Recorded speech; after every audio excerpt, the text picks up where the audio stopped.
la palabra para hoy es aleluya, Jesucristo ha resucitado. ¿Qué tal, queridos hermanos amigos? Es el Padre Pedro Núñez y bienvenidos sean todos y cada uno de ustedes a este su programa, Conozca Primero su Fe Católica. Hoy vamos a tener un programa hermoso, lleno, cargado de bendiciones para todos ustedes. Y doy gracias a Dios, hermanos, porque si Cristo Jesús no hubiera resucitado, si el Señor no hubiera salido glorioso de su tumba, si Cristo Jesús no hubiera vencido la muerte, el pecado y al mismo Satanás, en vano sería tu fe y en vano sería mi fe también. ¿Por qué? Porque ¿cómo poner nuestra atención, cómo poner nuestra confianza, cómo poner nuestra fe en alguien que está muerto? Pero Jesucristo no está muerto, Cristo está vivo, Cristo está con nosotros, Cristo está contigo de una manera muy especial, porque Cristo Jesús ha resucitado. En este momento, antes de hacer absolutamente nada más, hermana que me escuchas, hermana que me escuchas, hacemos un alto en nuestro acelerado caminar diario, descansamos en las manos santas y poderosas de ese Dios maravilloso que nos abrió un día en una cruz en el Calvario por amor a ti, por amor a mí. Y vamos en estos momentos a descansar en sus manos, reconocer que Él es Dios. Vamos a orar. Yo te doy gracias, Padre, yo te glorifico, yo te exalto, yo te bendigo, Señor Dios del universo, Rey de Reyes. Gracias, Padre, porque tu promesa se hace realidad. Un día, dices tú en tu santa palabra, Génesis capítulo 3, versículo 15, un día de una mujer saldrá una descendencia que aplastará la cabeza de la serpiente, aplastará la cabeza de la serpiente.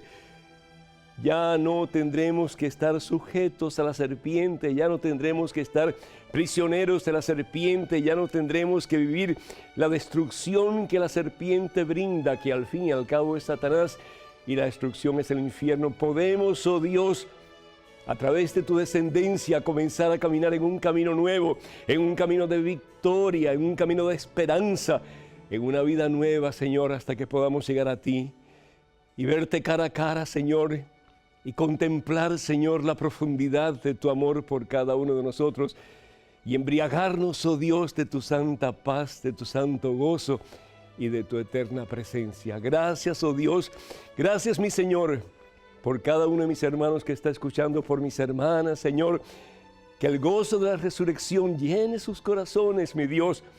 Que el gozo de Cristo vivo y entre nosotros levante, Señor, al que está caído, libere, Señor, al que está atado y dé esperanza, Señor, al que se siente en el suelo derrotado, vencido y sin ningún tipo de aliciente, Señor. Padre Todopoderoso, bendice, mi Dios, bendice, Señor, en estos momentos este programa y a través de este programa bendice, mi Dios, a cada uno de tus hijos y de tus hijas, que en esta semana de gloria, Señor, en esta semana de victoria, en este tiempo, Señor, de vida nueva, de esperanza en Cristo Jesús, tu Hijo nuestro Señor, que es este tiempo de resurrección, de Pascua Florida, que podamos experimentar, Señor, como dice tu palabra, la plenitud de tu amor en Cristo Jesús, tu Hijo nuestro Señor. A ti, Padre Santo, en Cristo Jesús, gloria, honra y honor por los siglos de los siglos.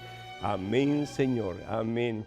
Y doy gracias a Dios, hermanas y hermanos, por tantos de ustedes que nos escriben, que nos llaman. Doy gracias a Dios por Rosa Orozco de California, que pide oración por su familia. El Señor te bendiga, Rosa, a ti y a todos sus seres queridos. Connor Davidson pide por la liberación de su vicio, cualquiera que sea, que el Señor te bendiga y en este tiempo santo te sane.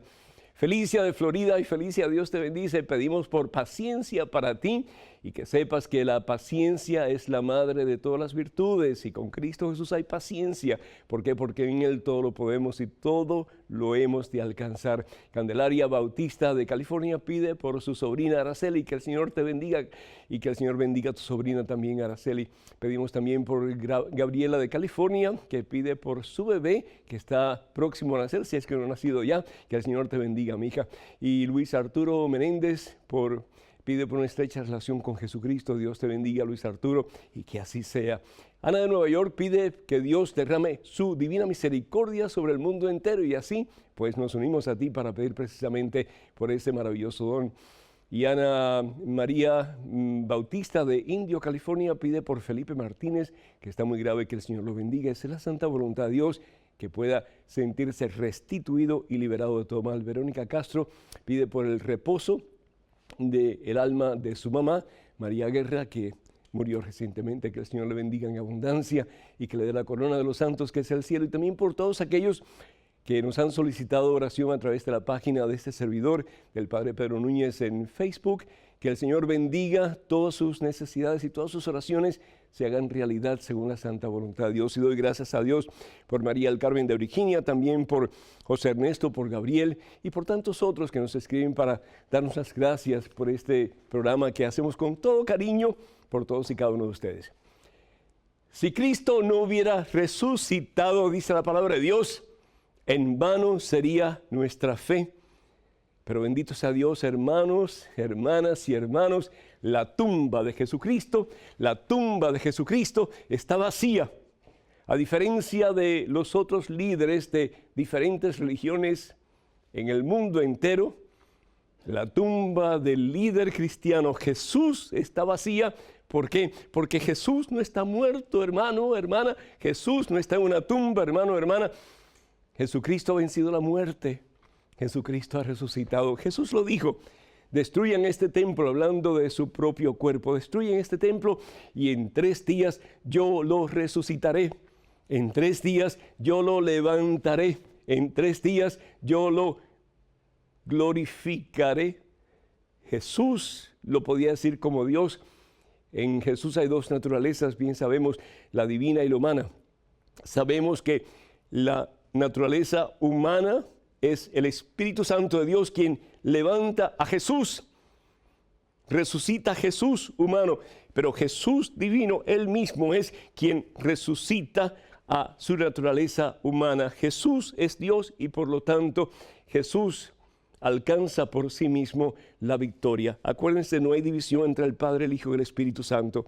Y es Dios mismo quien levanta la naturaleza de Jesús, la naturaleza humana, para dar vida nueva a su cuerpo mortal. Y su cuerpo mortal se convierte en un cuerpo transfigurado, en un cuerpo glorioso, en un cuerpo resucitado, en un cuerpo que estará para siempre en el cielo. Bendito sea Dios. Y así un día tu cuerpo y mi cuerpo, cuerpos gloriosos, transfigurados, cuerpos resucitados, estarán unidos al cuerpo de Cristo Jesús para siempre, en ese lugar donde ya no habrá más llanto, ni dolor, ni desesperación, ni depresión, ni tristeza, ni vacío, ni dolor, sino que gozo y felicidad eterna, que es el cielo. El día de la resurrección de nuestro Señor Jesucristo es tal vez el día, el momento más importante en el calendario cristiano. Es el día en que creemos firmemente que Jesús salió de su tumba, hermano. Salió de su tumba, hermano, su tumba oscura, de su tumba que para todos nosotros la tumba pues refleja el fin. Para dejarnos saber que la muerte no es el fin, que la muerte no es el fin, sino que es el principio de esa vida gloriosa que el mismo Jesús nos ha prometido. ¿Quién dice? Yo soy la resurrección y la vida. Yo soy, dice el Señor Jesús. Yo soy la resurrección y la vida. El que cree en mí, aunque muera, vivirá para siempre. Y el que haya muerto y cree en mí, no morirá jamás. Qué hermoso, hermano. Especialmente ustedes que tienen familiares, seres queridos que se han muerto recientemente. La muerte no es el fin, la muerte es el principio de esa vida gloriosa, de esa vida maravillosa que Jesús nos ha prometido, Él que es la resurrección y la vida. Por eso para nosotros los cristianos, el creer que la resurrección de Jesucristo nos afecta a nosotros personalmente es algo poderoso, hermanos. Porque si Jesús resucitó, quiere decir que tú también vas a resucitar a una vida nueva. El Señor no solamente ha resucitado para probar que Él es Dios, pero ha resucitado para sacarte a ti de la tumba en que estás metido y darte la posibilidad, no cuando mueras solamente, pero comenzando desde ya, darte la posibilidad de un nuevo comienzo, de una vida nueva. ¿Y cuántos de nosotros hemos estado metidos en tumbas, hermanos? ¿Cuántos de nosotros hemos estado en una situación en que pensamos que ya no podemos salir de la miseria en que estamos metidos, ya no podemos salir de las cadenas con que Satanás nos ha atado, ya no podemos salir de esta situación adversa que me está destruyendo? ¿Y sabes una cosa? El Señor nos dice en el Evangelio según San Mateo capítulo 17 que si tenemos fe en Él, en quien todo lo podemos, nosotros vamos a sobrepasar obstáculos, dificultades, montañas por muy grandes que sean, y nuestra será la victoria. Yo recuerdo hace algún tiempo atrás, y lo conté alguna vez, tal vez en uno de los programas de EWTN, yo estaba debatiendo dentro de mí si realmente lo que yo hacía valía la pena. Y no hay cosa peor, hermano, que hacer algo que uno siente que no vale la pena, ¿verdad que sí? Cuando uno está criando hijos, el pensar que lo que uno está haciendo no vale la pena. Cuando uno está con su cónyuge y uno trata por todos los medios y tal, parece como que nada funciona y uno siente que las cosas no mejoran, uno siente dentro de sí que no vale la pena. Y qué tristeza se siente, ¿verdad? Qué vacío se siente, ¿no es cierto? Pues yo pensaba que tal vez lo que yo hacía de tantos programas de radio, de televisión, de conferencias que daba, de prédicas, que tal vez no valía la pena. Y recuerdo que un día papá y mamá, en vida aquí en este mundo, yo estaba en casa de ellos, les dije, voy a comprar unos dulces para dar a los niños cuando se terminen las misas el fin de semana. Y allá me fui. Y delante de mí yo vi un automóvil que estaba guiado por un joven, 18, 19 años más o menos, y decía un letrero en el guardafango, en inglés, pregúntame acerca de Jesús. A mí me llamó supremamente la atención. Y yo recuerdo que cuando el muchacho se estacionó y yo me tenía que estacionar en el mismo lugar para ir a la tienda a comprar los dulces, cosas de Dios, ¿verdad? Le pregunté al muchacho, ¿qué me podía decir él de Jesucristo? Yo estaba como que hasta cierto punto retándolo dentro de mi interior. Yo no le dije que yo era sacerdote, no le dije quién era. Simplemente le dije, oye, tú tienes un letrero en el guardafango de tu automóvil, dime quién es Jesús para ti. Y me empezó a hablar lo deprimido que él había estado toda su vida, cómo él había estado realmente enojado con Dios. Él no quería nada que ver con Dios, no quería nada que ver con la iglesia, etc. Pero que un día estaba escuchando un programa de radio. Ese día precisamente él estaba pensando suicidarse, quitarse la vida. Y él había subido a su automóvil precisamente para estrellarse contra cualquier cosa. Él quería aplastarse, él quería terminar su vida. Era tanta la depresión que él tenía dentro de sí. Y comenzó a escuchar este programa de radio. Un hombre hablaba acerca de Jesucristo resucitado, de Jesucristo que es nuestro pan de vida, que con Cristo Jesús hay esperanza y hay victoria. Y él comienza a sentir algo por dentro, como que un deseo grande de conocer a ese Jesús si realmente existía.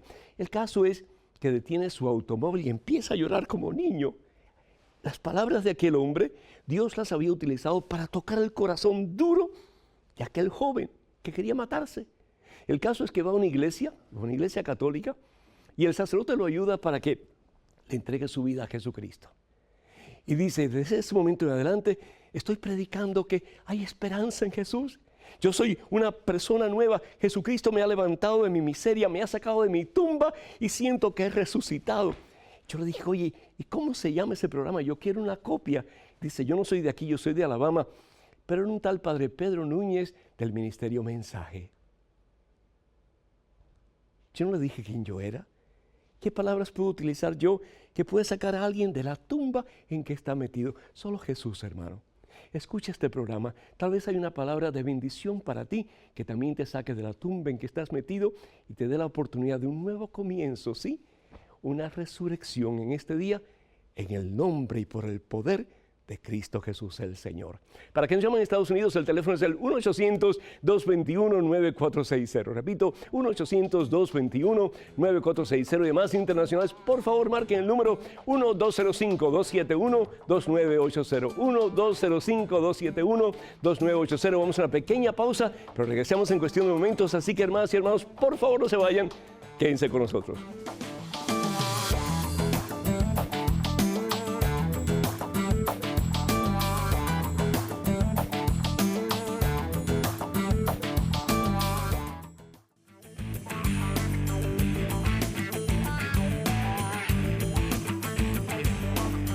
Aleluya, aleluya. Hay esperanza para nosotros, hermanas y hermanos. Hay esperanza para ti y para mí, porque Jesucristo ha resucitado. No es en vano que creemos, porque creemos en el Dios de la victoria, en el Dios de la vida, en el Dios del poder, en el Dios que hace milagros, en el Dios que nunca se aparta de ti ni se aparta de mí, porque nos ama con amor que no tiene límites. Bendito sea Dios. Hermanas y hermanos, me encantaría que se hicieran miembros de la página de este servidor en Facebook. Y ahí pues constantemente estoy enviando pues, algún pensamiento, alguna palabra de ánimo que les pueda ayudar en su relación con el Señor Jesús. Todo lo que tienen que hacer es ir a facebook.com/EWTN Español. Repito, facebook.com/EWTN Español. En estos momentos tenemos una pregunta, un correo electrónico. Adelante, por favor. Querido Padre Pedro, ¿por qué razón el cirio pascual es hecho de cera de la colmena de las abejas? ¿Qué relación tiene esta tradición con la Sagrada Escritura? Un abrazo desde el estado de Tennessee, Estados Unidos, Daniel Rodríguez. Daniel, muchísimo gusto y muchísimas gracias, pues tiene toda la relación habida y por haber, porque la cera de abeja es representante de la carne virginal, la carne pura, la carne santa de Cristo Jesús. Y la palabra de Dios nos dice en primera de Pedro, capítulo 1, versículo 18 y 19, lo siguiente: no olviden que han sido rescatados de la vida vacía que aprendieron de sus padres, pero no con un rescate material de oro o plata, sino con la sangre preciosa de Cristo, el Cordero sin mancha ni defecto. ¿El Cordero sin qué? Sin mancha ni defecto. Hay cera de abeja y hay cera hecha por los hombres con máquinas y con químicos. La cera hecha por los hombres con máquina y con químicos, pues se considera una cera que está adulterada. Una cera que está, ¿qué cosa? Adulterada. Sin embargo, la cera de las abejas es pura. Y es precisamente esa cera la que se utiliza en el cirio pascual, que se enciende por primera vez cada vigilia de resurrección. Hace muy poquito se encendió al terminar lo que conocemos como el Triduo Pascual.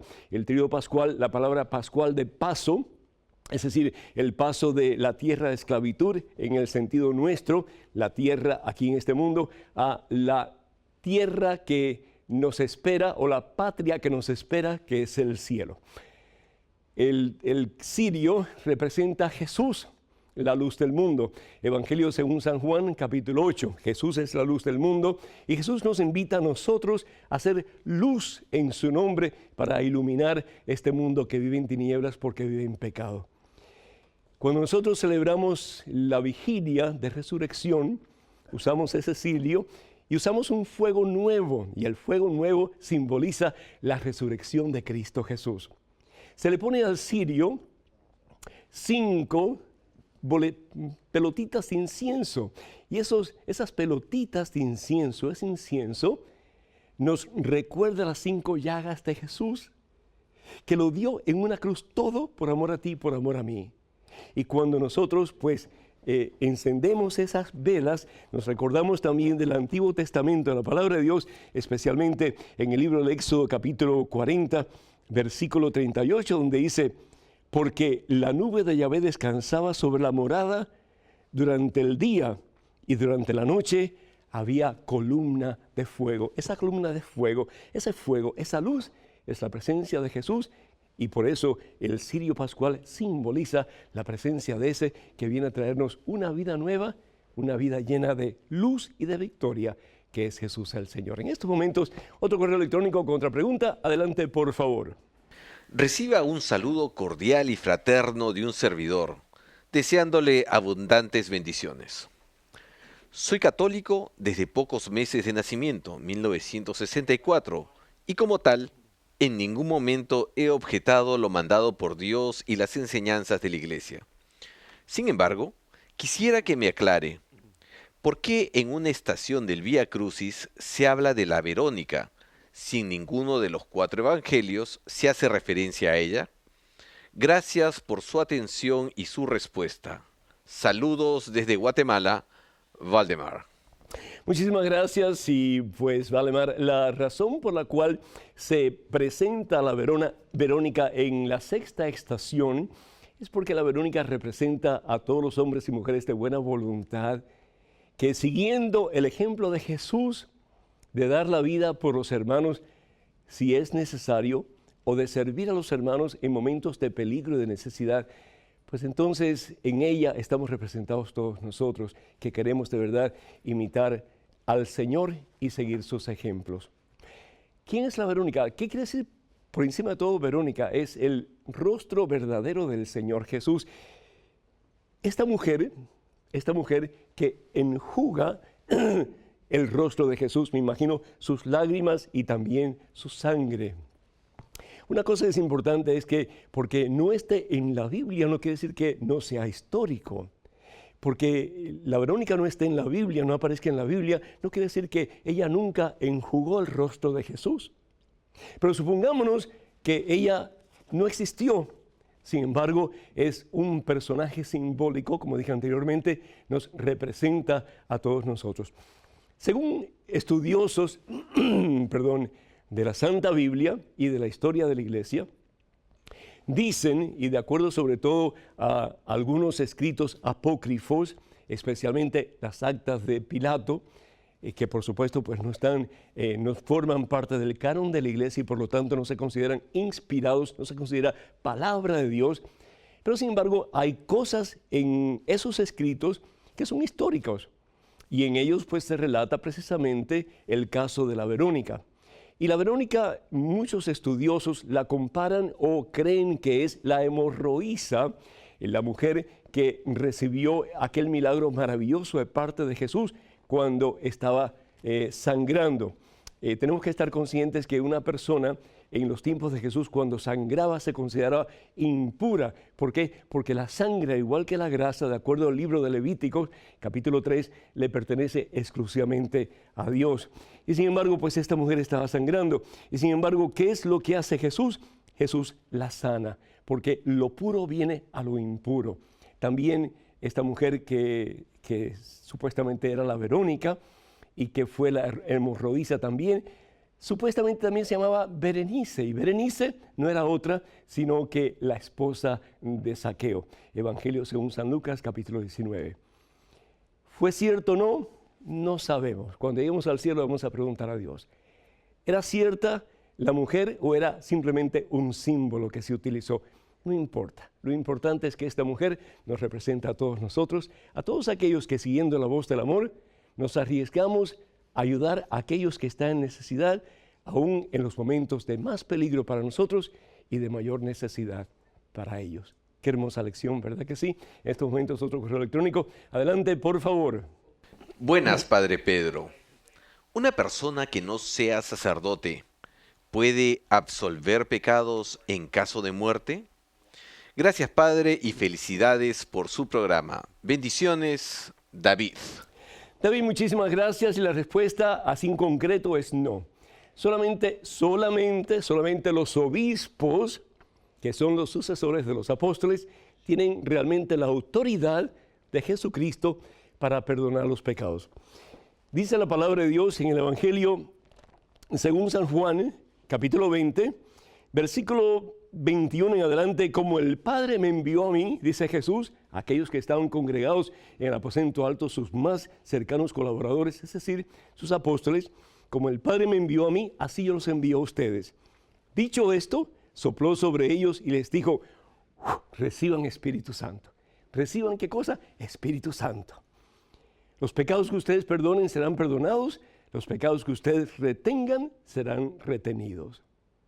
Jesús le da autoridad exclusivamente a sus apóstoles. Hay personas que dicen, no, Jesús le dio autoridad de perdonar a toda la iglesia. Un momentito, son dos cosas diferentes.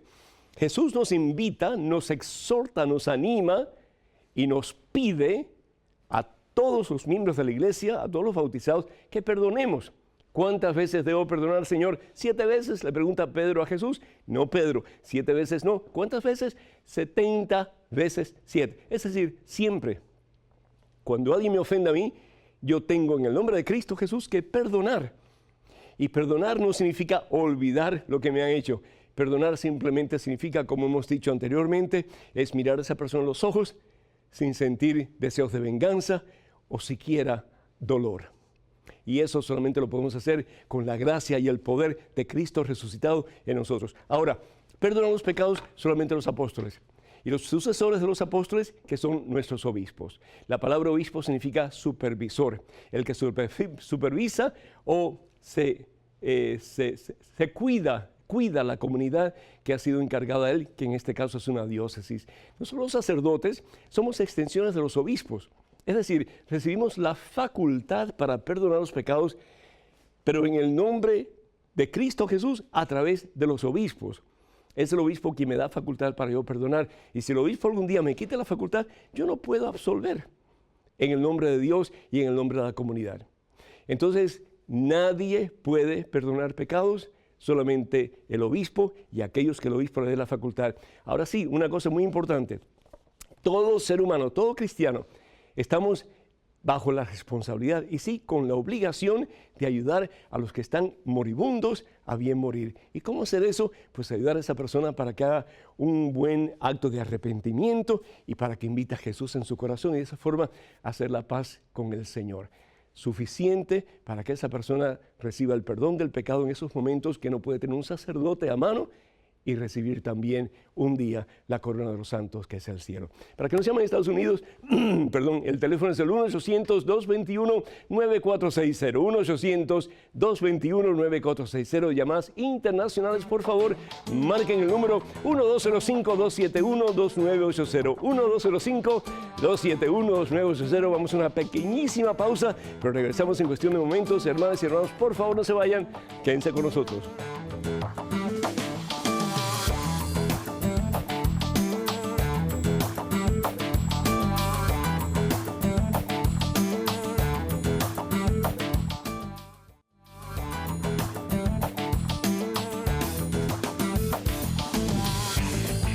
Gloria al Rey de Reyes y al Señor de Señores Jesucristo, y damos gracias al Padre porque en Cristo Jesús tenemos esperanza de vida nueva, de victoria.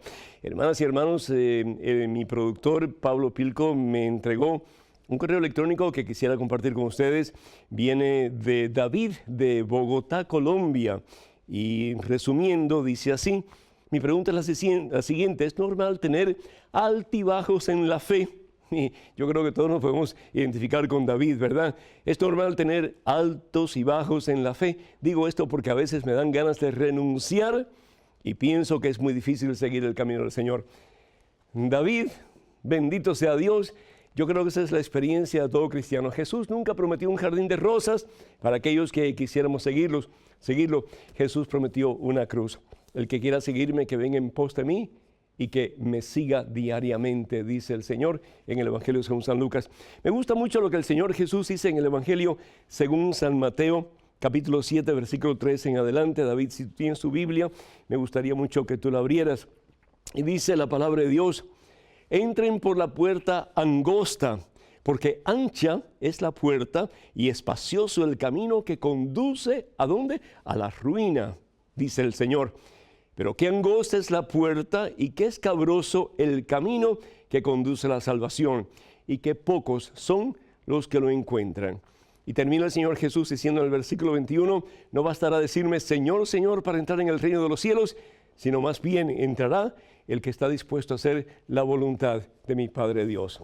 Así que David, ánimo y adelante, porque Jesucristo vale la pena y un día tuya será la corona de los cielos, la corona de la victoria. Quiero dar gracias al Señor por tu mami, David, por la señora Inés Sanabria, que el Señor me la bendiga en abundancia, y a ti también, David, y que te haga un hombre santo que ame al Señor Jesús con la misma intensidad con que le ama a su Santísima Madre, la Virgen María. En estos momentos un correo electrónico. Adelante con la pregunta, por favor. Buenas, padre. Mi pregunta es la siguiente.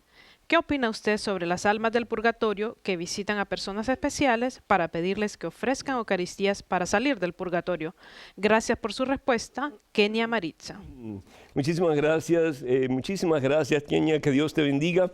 Y bueno, pues ante todo, ¿qué es lo que dice la iglesia? Más aún, ¿qué es lo que dice la palabra de Dios en referencia a la iglesia que Jesús instituye, que es la iglesia católica? Si nosotros vamos a la primera carta de San Pablo a Timoteo, capítulo 3, versículo 15, la palabra de Dios nos dice lo siguiente: la iglesia de Dios, la iglesia católica, porque es la fundada por Jesús, la iglesia de Dios es vivo pilar y base de la verdad. ¡Qué tremendo! ¡Qué tremendo! ¿Queremos nosotros conocer la verdad de Dios? Pues tenemos que estudiar, tenemos que conocer y tenemos que vivir las enseñanzas que Jesús nos da a través de la iglesia que Él funda, que es la iglesia católica. ¿Por qué? Porque es el vivo pilar y base de la verdad. Primera de Timoteo, capítulo 3, versículo 15. La iglesia en algún momento, a pesar de que hay tal vez escritos y hay libros acerca de las almas del purgatorio que piden por caridad, que oremos por ellos, la iglesia nunca se ha pronunciado en relación a eso. Entonces, si la iglesia no se ha pronunciado diciendo que son pues verdades esas experiencias, esas visiones, no tenemos entonces nosotros por qué creerlas para nosotros salvarnos. Una cosa sí es importante: que oremos, hermanas y hermanos, por las almas que están en el purgatorio. Necesitan de tus oraciones y necesitan de mis oraciones. ¿Para qué? Para que puedan entrar prontamente en la presencia de Dios, que es el cielo. Que puedan experimentar la total y completa resurrección en la presencia de ese Dios maravilloso que por amor lo dio todo para que en Él tengamos vida y salvación eterna. Y de todas las oraciones que tú y yo podemos hacer, la más importante, la más preciosa, la más maravillosa, la más poderosa, es la Santa Eucaristía. Así que cualquier persona que quiera o sienta el impulso de orar por las almas del purgatorio, ¿por qué no mandar a pedir misas por esas personas en particular, para que un día reciban de las manos del Señor, que abrió esas manos en una cruz en el Calvario, la corona de la victoria, que es el cielo? Otro correo electrónico, adelante, por favor. Padre Pedro, según las profecías de Malaquías, después del Papa Benedicto XVI, vendrá el último Papa, Pedro II, y será la destrucción de Roma y el fin del mundo. Según la profecía del monje Pedro II, encontrará tribulación y muerte en Roma y que será abandonada como una vieja ramera. No es que encuentren confusión en esto. Creo en la verdad de Jesús y en sus promesas, aunque deseo su pronta respuesta. Dios lo bendiga, Daisy. Daisy, si deseas mi pronta respuesta y si crees en la verdad de las enseñanzas de Jesús, entonces, ¿para qué te preocupas, hermana? ¿Para qué? ¿Qué es lo que dice la palabra de Dios acerca del fin del mundo? Es que, ¿cuál es el problema? El fin del mundo viene, Daisy, y tenemos, dice el Señor, que estar preparados. Pues eso es lo importante. Dice el Señor Jesús, y después vamos a hablar de Malaquías, San Malaquías.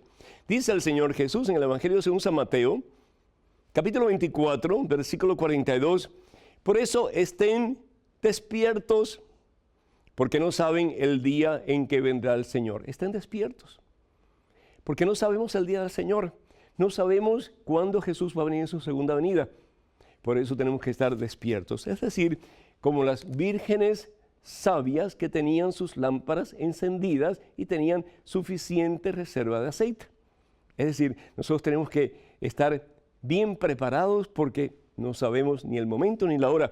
Tanto así que dice el Señor Jesús, precisamente en el Evangelio según San Mateo, capítulo 25,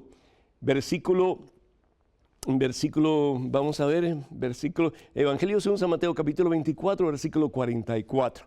Por eso, estén también ustedes preparados porque el Hijo del Hombre vendrá a la hora que menos lo esperen. ¿Preparados para qué? Para el encuentro con el Señor Jesús. ¿Preparados para qué? Para ir con Él a su gloria y recibir de sus manos la corona de los santos, que es el cielo. ¿Qué pasa con las profecías de San Malaquías? San Malaquías fue un abad, fue un monje y también fue un obispo. Un hombre muy santo, un hombre muy de Dios, un hombre muy humilde, un hombre muy lleno de la presencia de Cristo Jesús resucitado. Y por lo tanto, a través de sus poros se podía experimentar la presencia de Dios en la vida de él. ¿Escribió esas profecías, sí o no? ¿Quién sabe? porque por 400 años o más tal vez esas profecías estuvieron perdidas. Se le atribuye a San Malaquías, pero la iglesia, de nuevo, no se ha pronunciado al respecto. La iglesia nos dice que para nosotros salvarnos tenemos que creer en las profecías de San Malaquías y especialmente en lo que habla acerca de los últimos papas y especialmente del último papa, que según muchos estudiosos es Pedro II el Romano. ¿Quién sabe? Se habla en esas profecías de la destrucción del mundo, se habla de esas profecías de la destrucción de la iglesia, pero ¿sabe una cosa? Eso no es lo que dice Jesús. Eso es lo que está en la Biblia. Hablando de que si no está en la Biblia no lo creemos, pues nada de eso está en la Biblia. Lo que dice la palabra de Dios, lo que dice la Biblia es que estemos preparados. ¿Por qué? Porque vendrá como ladrón en la noche, cuando menos lo esperemos. De ahí la importancia, hermanas y hermanos, que escuchemos lo que dice la iglesia, lo que enseña la iglesia, porque al fin y al cabo la iglesia es pilar de la verdad y es la iglesia, el instrumento que el Señor utiliza para darnos a conocer qué necesitamos para nuestro mejor funcionamiento en esta vida y para alcanzar la salvación que Él ya ha ganado para ti y para mí en una cruz en el Calvario. Tenemos en estos momentos a Rosa que nos llama. Rosa, bienvenida. Adelante, por favor. Buenas tardes, padre Pedro. Buenas tardes, Rosa. Adelante. Ay, qué gusto escucharlo, padre. Igualmente. Mi pregunta es, tengo una inquietud que... Tengo dos preguntas, padre. Pero la primera es que si los pastores pueden consagrar la hostia, ¿verdad que no? Yo digo que no, no sé cuál sea su respuesta. Los sacerdotes consagramos la hostia, es decir, fuera los sacerdotes, y cuando hablo de los sacerdotes, por supuesto, incluyo, y son los sacerdotes por excelencia, los obispos, fuera de nosotros nadie puede consagrar una hostia. Es decir, nadie puede en el nombre de Cristo Jesús cambiar un pedazo de pan y un poco de vino en el cuerpo y en la sangre del Señor. Sí, porque los hermanos separados dicen que ellos comen el cuerpo de Cristo y la sangre de Cristo, que porque el pastor la consagra. Digo, no, hombre. Ningún pastor puede consagrar. Es decir, los pastores lo que hacen es como una especie de símbolo. Ellos tienen la cena del Señor, pero es una especie de símbolo, y reparten el vino y reparten el pan, pero en forma simbólica. ¿Por qué? Porque ellos no tienen poder para consagrar, no tienen autoridad para consagrar, y lo que ellos dicen es que ahí es un símbolo de la última cena, del momento en que Jesús pues consagra el pan y el vino y dice, esto es mi cuerpo y esto es mi sangre. Pero ellos en sí no tienen ni autoridad ni poder para consagrar pan y vino como el sacerdote en la Iglesia Católica. Ay, padre, es que yo sé que lo peco en ponerme a hablar o discutir con ellos, pero digo, peco más yo, Dios mío, perdóname, pero me da, no sé qué, que digan tanta incoherencia, porque dicen cada cosa que la Virgen de Guadalupe se lo fue usada para tener a Jesús, y bueno, y digo, ¿sabes qué? Le digo, pues, tu mamá también, le fue usada, le digo, tira a tu mamá para afuera, no la quieras.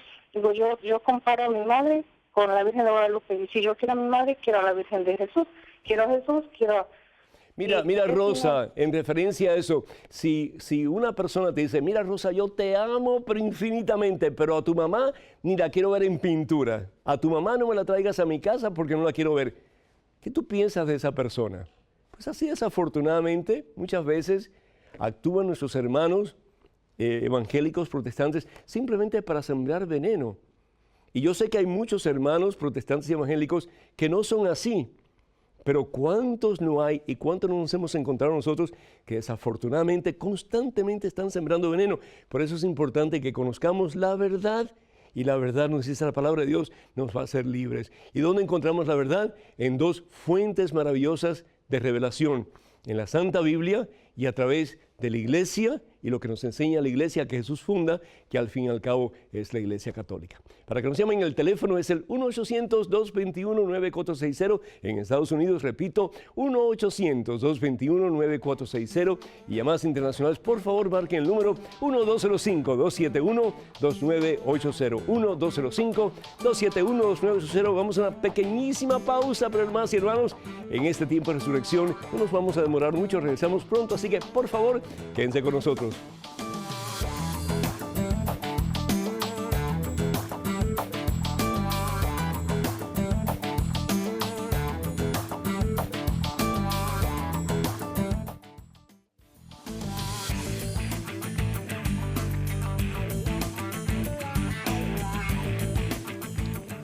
Gloria al Rey de Reyes, gloria a Jesucristo resucitado, al que vive, al que está contigo y al que está conmigo también, hermanas y hermanos. En estos momentos tenemos un correo electrónico.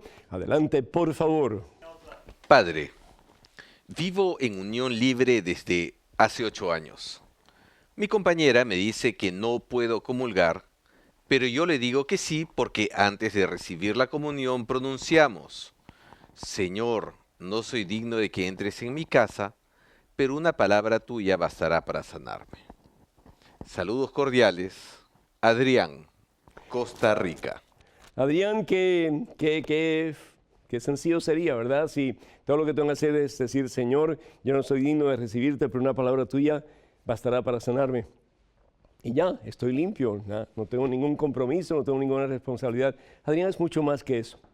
La palabra de Dios, Jesús mismo nos dice, entre muchos otros pasajes en el Evangelio según San Marcos capítulo 1, en el versículo 15 nos dice lo siguiente. Dice: el tiempo se ha cumplido, el reino de Dios se acerca, por lo tanto renuncien a su mal camino y crean en la buena nueva. Dos cosas que tenemos que hacer, Adrián. Uno, dejar el pecado, renunciar al mal camino. Y lo otro que tenemos que hacer es creer en la buena nueva. ¿Creer en quién? En Jesucristo, que es la buena nueva. ¿Y cuál es la buena nueva de salvación? Que tanto nos ha amado Él, que dio a su único Hijo, para que teniéndolo Él tengamos vida y salvación eterna, teniendo a Jesús. Entonces no basta simplemente con usar unas palabras, porque las palabras no son mágicas. Lo que se dice ahí, lo que se está diciendo es: yo quiero cambiar mi vida. Y yo quiero hacer las cosas, Señor, según tu santa voluntad. Entonces, Adrián, en el nombre del Señor Jesús, yo te exhorto, yo te invito para que hables con un sacerdote de tu confianza, para que si tú realmente estás enamorado de esta muchacha, con quien has convivido por un tiempo, que realmente formalicen la relación de ustedes en santo matrimonio. No solamente para el bien de ustedes, pero para darle un buen ejemplo a aquellas personas que los están mirando ustedes para seguir sus pasos. En estos momentos, pues tenemos otro correo electrónico con otra pregunta. Adelante, por favor. Buenas, Padre Pedro. Mi nombre es Giovanni Andrés Noriega Avedaño. Tengo 7 años y voy a hacer mi primera comunión. Padre, usted que es una persona tan bondadosa, ¿qué me aconseja para recibir yo con mucho amor al Espíritu Santo? Le agradezco de antemano la atención prestada. Giovanni. Giovanni, gracias y gracias por tus palabras y tus elogios tan hermosos. Que Dios te bendiga. Y desde ya muchísimas felicidades, Giovanni, porque vas a recibir al tesoro de tesoros, vas a recibir a la perla más preciosa, vas a recibir a ese que quien lo tiene todo y nada le falta, que es a Jesucristo. Desafortunadamente, pienso yo, y esto es una opinión personal, y por eso pues digo que es mi forma de pensar, desafortunadamente, muchos niños que se preparan para los sacramentos, especialmente la Santa Eucaristía, que es nuestro sacramento central, el más glorioso, el más importante, porque es Jesús dándonos su vida en un pan consagrado, en un vino consagrado, que ya no es pan, ya no es vino, sino que es su propio cuerpo, es su sangre y es su carne. Nos preparamos intelectualmente, aprendemos un montón de rezos, de oraciones, aprendemos las cosas básicas del catecismo, pero ¿y la relación personal con Cristo Jesús dónde queda? Yo te invito, Giovanni, por lo tanto, que tú medites en este tiempo que te falta para recibir al Señor en la Santa Eucaristía, sobre lo mucho que te ama el Señor Jesús. Que no solamente dio su vida por ti en una cruz, pero cuando lo vayas a recibir y cada vez que lo recibas, en cada Santa Comunión, vas a estar recibiendo la totalidad de Jesús, vas a estar recibiendo la totalidad de Dios. Yo me acuerdo, cuando yo era niño, yo le preguntaba a mi papá: con frecuencia. Yo era un niño chiquitito, tal vez unos 6 años, 5 años menos que tú. Le decía, papi, ¿cuánto tú me amas? Y yo me recuerdo que papá extendía sus brazos y me decía, hijo, te amo así de este tamaño. Dicen que un niño una vez le pregunta a Jesús que lo vio crucificado, un crucifijo, y le dice, Señor, ¿de qué tamaño tú me amas? Y dice la historia que Jesús extendió sus brazos y murió por él. Hasta ese punto te ama Jesús, Giovanni. Recíbelo con todo el amor que hay en tu corazón. Prepárate para recibirle y para que tú tengas una relación íntima y personal con Él y para que tú puedas llegar a amar a Jesús con la misma intensidad, a medida que lo recibes, con la misma intensidad con que Él te ama a ti. Cuenta con estas oraciones, que Dios te bendiga. Hermanas y hermanos, tenemos muchísimos, pero muchísimos papelitos, muchísimas llamadas por teléfono. Entre ellas tenemos a Mayra Ruiz de Caracas, Venezuela. Dice, soy católica, con amigos protestantes me insisten de que debemos de guardar el sábado y no el domingo. Mayra, nosotros, aunque estamos totalmente abiertos y sujetos al Antiguo Testamento y a sus leyes y sus mandamientos, estamos sujetos a sus leyes y mandamientos, pero desde la perspectiva cristiana. Es decir, en el caso de el día de guardar, que en el Antiguo Testamento es el sábado, pero la palabra sábado significa descanso, Shabbat, es lo que significa, es decir, un día de la semana, dárselo al Señor. Y para nosotros, ¿cuál es el día de la semana que debemos de darle al Señor, que debemos de glorificar al Señor, que debemos de darle gracias al Señor? Es el día en que Él ha resucitado. El día de la victoria, que es el día domingo. ¿Por qué domingo? La palabra domingo significa día del Señor. ¿Y cuál es el día del Señor? ¿Cuál es el día domingo? El primer día de la semana.